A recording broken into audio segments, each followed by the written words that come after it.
Hello everyone, and welcome to this first video of the series on the Raspberry Pi Arduino controlled Rover. This is going to be a little rover that can drive around either off your phone or autonomously. That's what the camera's for. So we got a Raspberry Pi camera, we got a Wi-Fi driver because this is the Raspberry Pi 3 without the onboard Wi-Fi, and I use that for a reason. I only have one with the onboard Wi-Fi. Therefore, I don't want to use it for things like this. I have Kali Linux installed on it right now because I think that's the best use of it. And it's downstairs in a case. So this one is just going to be controlling this rover, and I'm going to just use this Wi-Fi driver stick.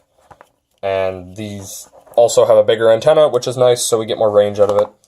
And if I want to put Bluetooth, I'll just plug a little Bluetooth dongle in. Right now I use this to use for the keyboard.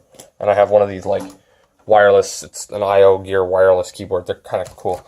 But yeah, so we also have this Arduino Uno, which is an actual genuine Arduino Uno, and it is going to be running the long runner driver things.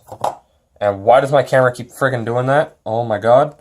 Anyways, you're just gonna have to put up with that. I don't know how to fix that.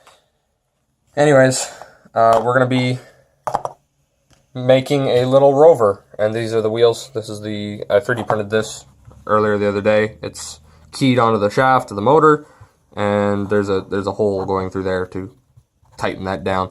So yeah, and these are just little steppers. They don't have a lot of torque, but I think they have enough for what I need. If they don't, we'll gear it and put like a tank drive or something on it. That's what my roommate wants to do, is put a tank drive on it, because it'd be cool. I told him to design the tank drive and I'll do it. But yeah, so that's this short video on the introduction to this project, and I hope to see you in the next one.